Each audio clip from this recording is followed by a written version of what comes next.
nobody ever kind of like answered the question on whether Kamala Harris did do the things that she was accused of doing. Newsflash, she did.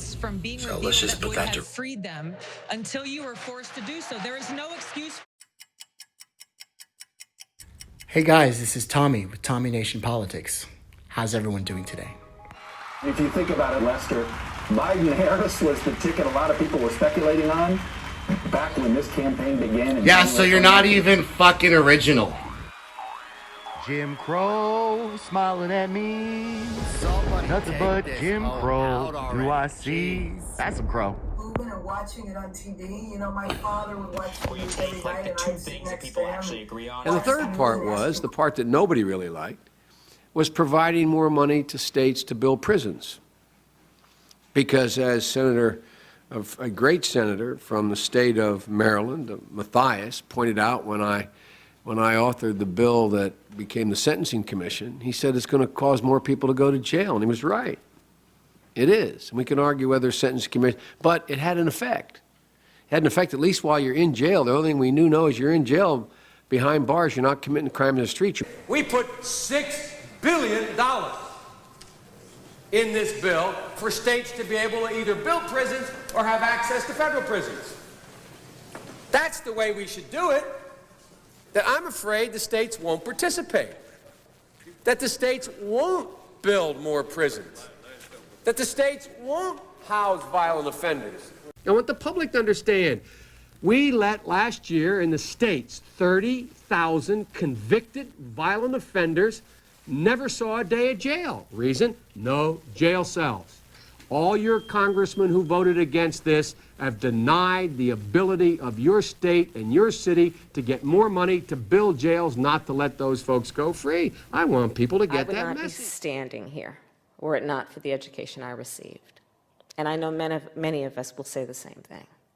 And I believe a child going without an education is tantamount to a crime. So I decided I was going to start prosecuting parents for truancy. Well, this was a little controversial in San Francisco. And frankly, my staff went bananas. They were very concerned because we didn't know at the time whether I was going to have an opponent in my re-election race. But I said, look, I'm done. This is a serious issue, and I've got a little political capital, and I'm going to spend some of it. And this is what we did. We recognized that in that initiative, as a prosecutor and law enforcement, I have a huge stick. The school district has got a carrot. Let's work in tandem around our collective objective and goal, which is to get those kids in school. So, to that end, on my letterhead, now let me tell you something about my letterhead. When you're the DA of a major city in this country, usually the job comes with a badge. And there is often an artistic rendering of said badge on your stationery.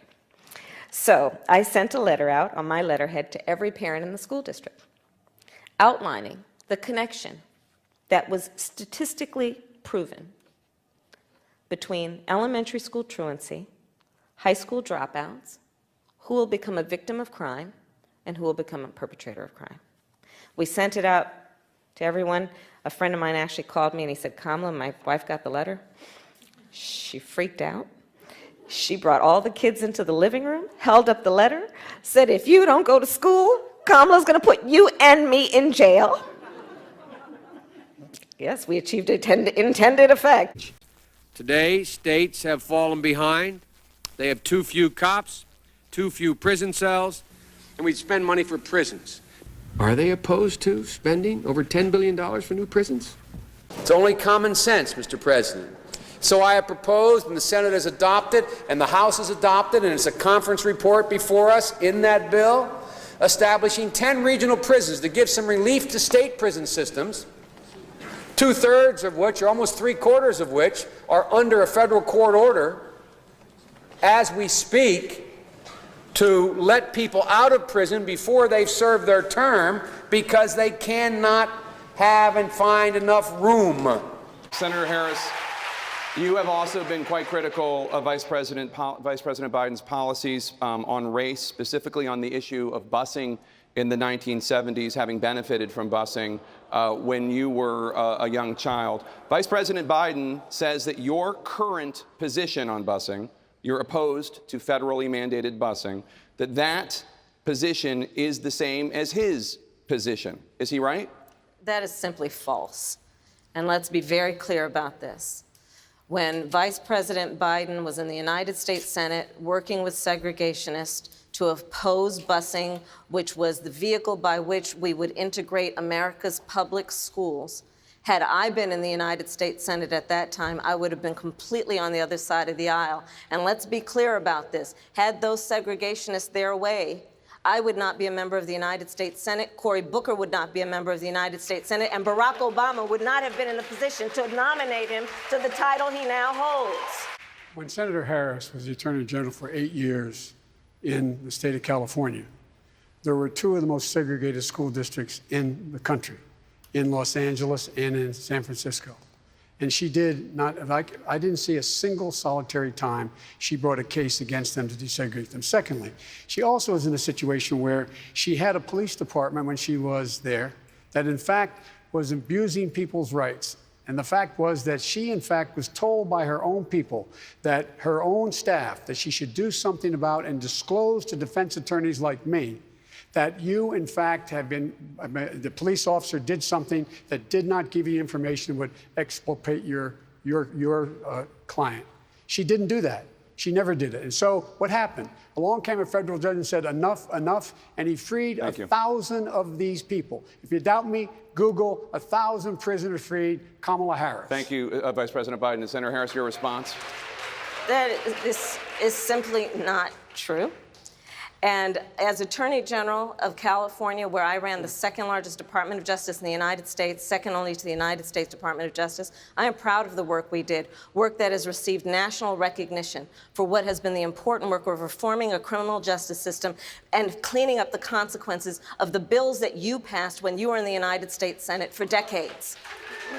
It was the work of creating one of the first in the nation initiatives around re-entering former offenders and getting them jobs and counseling. Thank you, Senator. I did the work as Attorney General of putting body cameras on special agents in the state of California, and I'm proud of that work. I want to bring in Congresswoman Gabbard. Congresswoman Gabbard, you took issue with Senator Harris confronting Vice President Biden at the last debate. You called it a, quote, false accusation that Joe Biden is a racist. What's your response? I want to bring the conversation back to the broken criminal justice system that is disproportionately negatively impacting black and brown people all across this country today.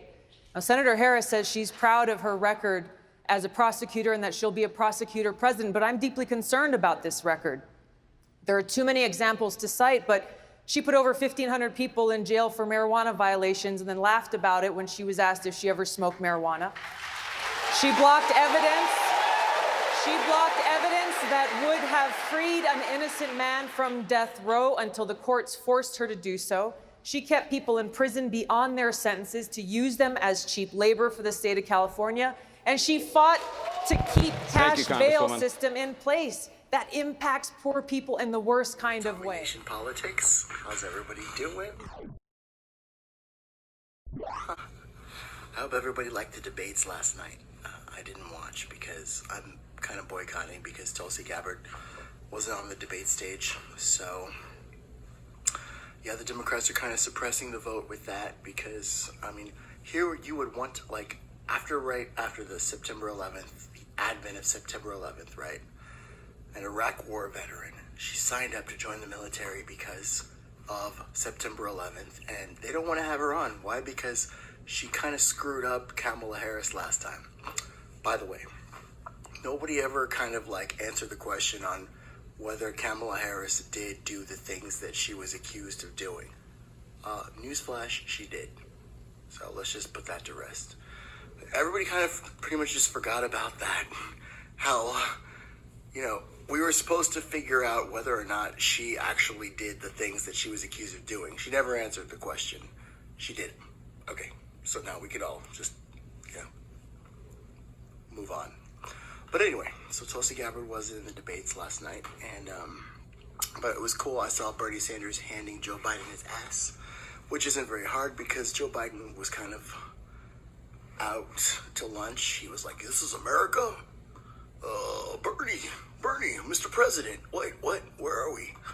Harris called Gabbard, quote, an apologist of Assad, referring to the embattled Syrian president Bashar al-Assad.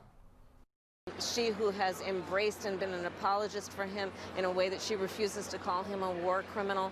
I can only take what she says in her opinion so seriously. Honestly, it's pathetic that when confronted with the facts and the truth about her record that she claims to be proud of as a prosecutor, as Attorney General of California, all she can do is lob cheap smears. Tulsi Gabbard called Kamala Harris out on her prosecutorial record. This was something that I would assume Kamala Harris would expect, but she did seem a little caught off guard. They're too afraid, honestly, of doing the thing that they actually believe in. No one really knows what they believe in because they won't say it. And this is Kamala Harris's MO, frankly. This is someone who is incredibly cautious while in office and set up her career to do nothing to offend anyone that might be able to help her in any way down the road or hurt her for that matter. You know, I think what we're seeing is a result of that record. And I mean, it's pretty clear. There's a very long record here going back to her as DA of San Francisco, where she you know, sent flyers with gang members on them to try to win that election. Of her being essentially a tough on crime prosecutor. The Senate, who accompanied Congresswoman Gabbard on her trip to Syria in 2017, called the statement, quote, an admission that she was defeated by Gabbard in the debate.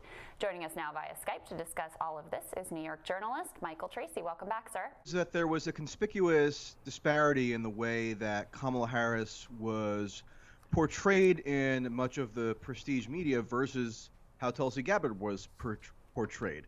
In January of this year, the New York Times did this sort of infographic where they summarized the main qualities of all the candidates who had announced at that point or were planning on announcing. And they highlighted the, quote, history-making potential for Kamala Harris on account of her unique personal traits, racially, etc., the fact that she was a female, and yet that history-making potential was not touted for Tulsi Gabbard, even though she also obviously is a female, is a racial minority, would break all kinds of barriers theoretically were she be elected president. That dynamic really allowed Kamala Harris to get away with a lot of talking points and so forth over the course of several months, having to do with the impetus for her campaign that really hadn't gone challenged except for within certain parts of the niche media or certain, you know, online outlets now and then would call out her prosecutorial record. So what Tulsi Gabbard really did was directly challenge the core conceit of Kamala Harris's campaign by pointing out that this notion of her being a progressive prosecutor really can't be substantiated. In fact, being a progressive prosecutor is kind of an oxymoron. So that's why I think that the attack line was so effective. Yeah, the Democrats don't want to win the election. I really am just going to tell you that right now. It took me a few months to figure that out, but I honestly believe that the Democrats honestly want to lose this election. And let me tell you why. It's because every night, Nancy Pelosi, she puts on her PJs, she sips her martini, she looks to her bed and she says, "Dear Lord, we are fundraising so much goddamn money off of Donald Trump. Please let Donald Trump be president for 4 more years because we are making so much money. All of these blue-collar, poor workers are just giving us so much money in fundraising. And all these rich motherfuckers from New York are just writing checks left and right so we can defeat Donald Trump. And we don't even want it to end, guys." That's why she doesn't want to impeach Donald Trump, because she's just making so much fundraising money off of Donald Trump. Donald Trump is like a cash cow, dude. He's like, everybody's making money off of Donald Trump right now. Donald Trump's making money off Donald Trump. Nancy Pelosi's making money off Donald Trump. All the rich people are making money off of Donald Trump because of the tax cuts. Everybody's making money off Donald Trump except for us. We're just, we're the servants. So we're the middle class, blue collar people that don't even get health care, even though every single country in the world gets health care except for us. But we don't get it because we're just, the servants. So it's okay.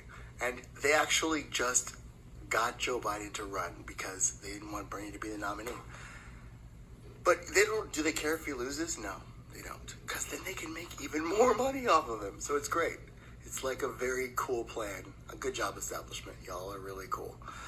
I'm glad it's all working out for you. But I really think that maybe we'll see what happens. We'll see what happens in the future, guys. But I don't know. Why don't you let me know what we can do to just upset this apple cart? Because everything just seems to be going completely according to plan as far as the establishment wants.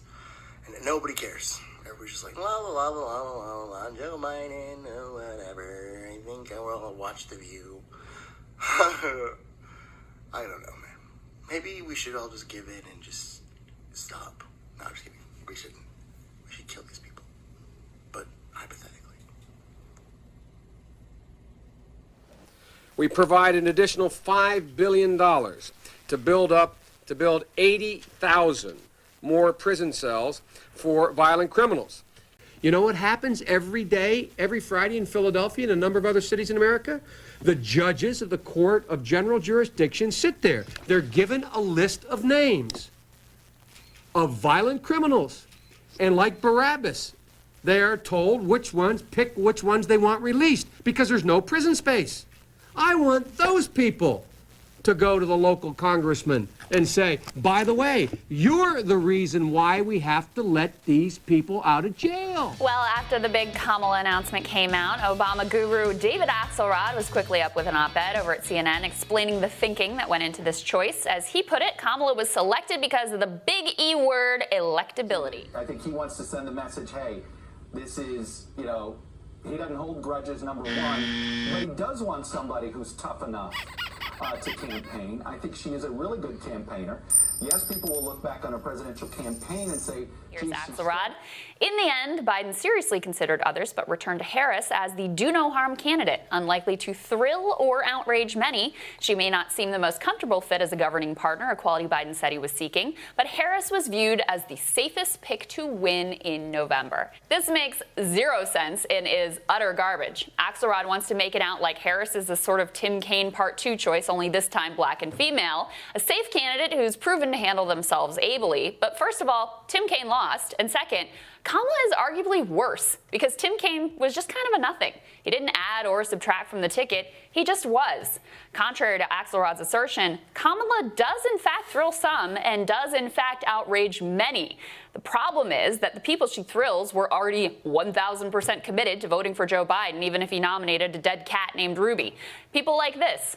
The beauty of choosing between Kamala, Susan, and Val Demings as Biden's VP is that whoever ends up the selected choice is the right choice. A perfect specimen of modern liberal vapidity found in the wild. And by the wild, of course, I mean the MSNBC virtual green room. Let's be clear. There is not one single person who was on the fence about Biden and is now going to vote for him because Harris is on the ticket. So the people she thrills are irrelevant. And what about the people she outrages? Well, in a stroke of electability genius, she enrages both the left and the right. I don't know that she'll actually do much for ginning up turnout among Trump base. Anyone who's really going to buy the line that Biden's a Marxist plan who wants to attack and dethrone God has already bought into that line of attack. But as we know, the demographics where Biden is weakest compared to Hillary are young people, black voters, and Latinos. The reason the new prison system is being built, ask the people down there, $20 million out of the Biden crime bill guaranteed to help them build those prisons.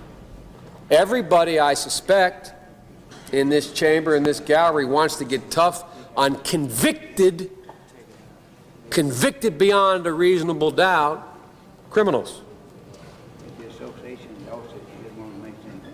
Yet does anybody know how we can do that without more prisons? Can anybody tell me that? I propose new prisons. And so on that issue, we could not be more apart.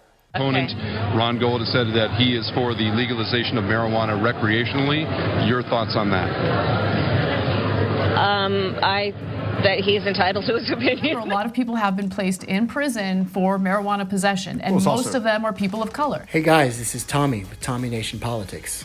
How's everyone doing today?